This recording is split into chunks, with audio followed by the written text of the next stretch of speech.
dos hechos muy preocupantes más. En primer lugar, las oficinas del Poder Judicial en Matamoros, Tamaulipas, fueron blanco de un ataque con granada, con un saldo de 4 heridos, por fortuna bajo. En un comunicado lamentaron el ataque y demandaron que las autoridades competentes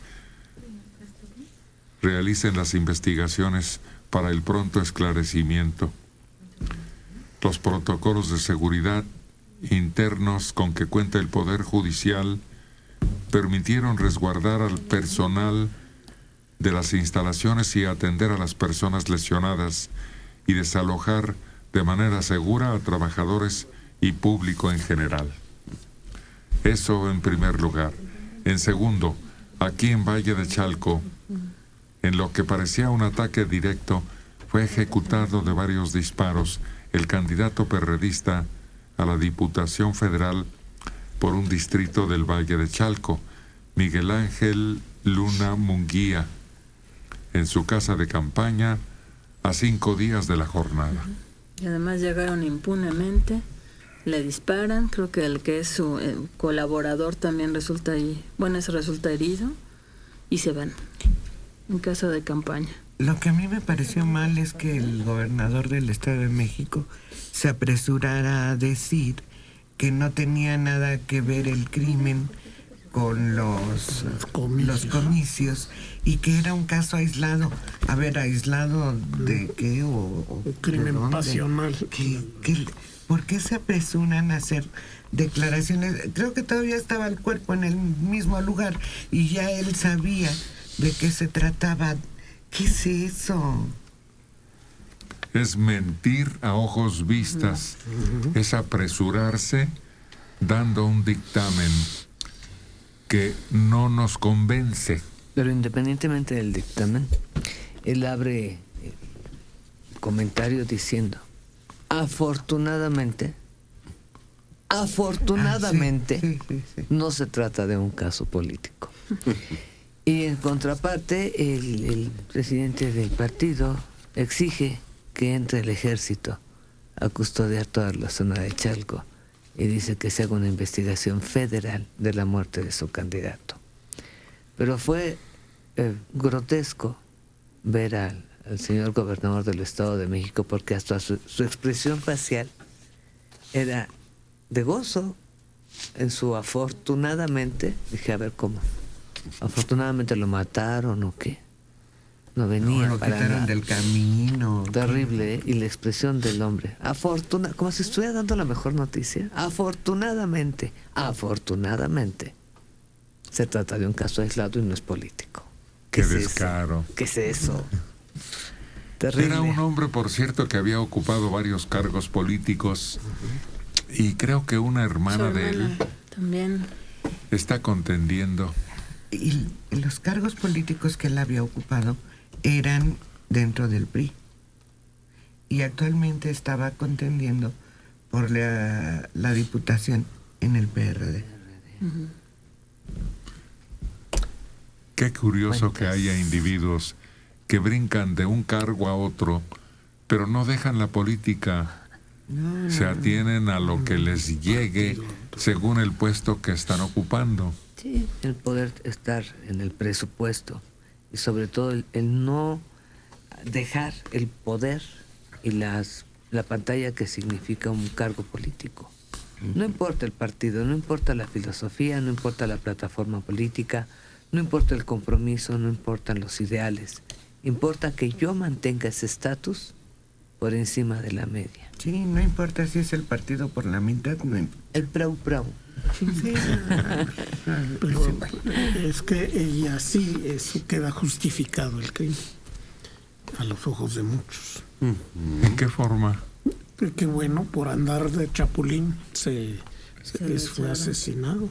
Casi falta que digan eso. Pues aquella frase que decía que los amigos son por interés y que los enemigos son reales. Cabe en este caso. Son de corazón. Pero digo, qué pena que el señor Erubiel se haya exhibido de esa manera, pero además cuando dan la información, es que su hermana también, ¿qué tiene que ver? Al hombre lo mataron impunemente, necesitamos saber las razones. A mí no me interesa si su hermana está en un partido, no, visten la información de cosas que no tienen importancia. Al hombre lo mataron. Y queremos saber por qué lo mataron. Que se investigue y se capture y se castigue. Ay, ajá. Yo Bueno, tengo... Ese es el proceso normal, ¿no? Sería lo esperado, pero hay más de 250,000 que yo quiero saber de por qué los mataron, cuándo, quién fue el responsable. La semana pasada en Azcapotzalco matan a uno colaborador de también una candidata, también por razones personales. Ahora en Chalco, vamos a ver si es uno por semana o cuántos se van a ir dando. Pero el asunto de Azcapotzalco tenía otras cosas.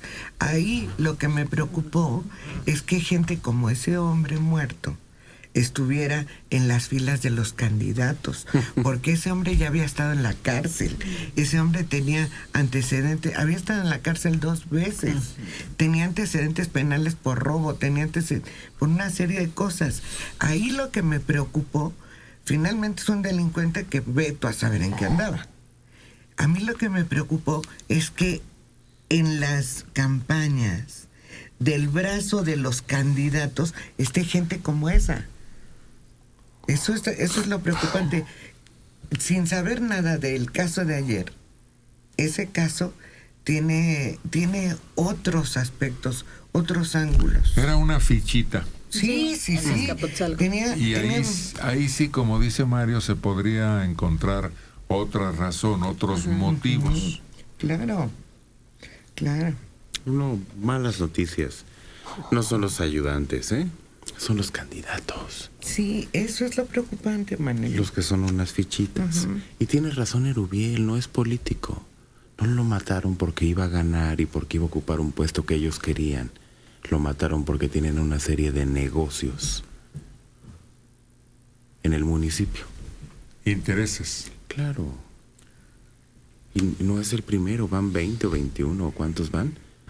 Ahorita candidatos que... Sí, salió la lista ayer. Ninguno nos lo han aclarado, ¿sí? No. Ninguno sabemos exactamente quién, por qué, cuándo. Pero la desfachatez de los ataques llegan a granadazos, por favor. La granada no es el que dispara desde un automóvil. La granada es el que se baja y la avienta. La granada es el arma que destruye sin discriminar a quien esté pasando. No es el que le dispara a un solo candidato. El ataque con granada es para a quien le toque. Es terrorismo. Claro. Cae ya en los límites de la delincuencia. Es terrorismo político. Estamos siendo víctimas de un sistema que no solo actúa, sino que aterroriza. Y a ver si hay una afluencia de votantes el próximo domingo como para desmentir que esa situación esté en el ambiente, porque parece que lo que tratan es precisamente de eso, de sembrar el pánico y de inmovilizar a la gente de acuerdo con las pocas horas que nos separan de las elecciones. Otro muerto, un ex jefe policíaco en Morelos dentro de la lucha del crimen organizado, un comando armado en Jiutepec acribilló a José Luis Martínez Negrete, que fue secretario de Seguridad Pública del municipio de Tepoztlán, en Morelos. Miembro de la Policía Judicial del Estado, fue atacado en el poblado de Tejalpa. En el asiento del conductor del auto en que viajaba, quedó el cuerpo sin vida, recibió 2 disparos en la cabeza, 3 en el pecho, y sin embargo todavía le seguían disparando con el deseo preciso, claro, de eliminarlo, quitarlo del camino. ¿Qué cuentas pendientes dejaría? Ya no estaba en funciones, pero parece que estas revanchas Se guardan.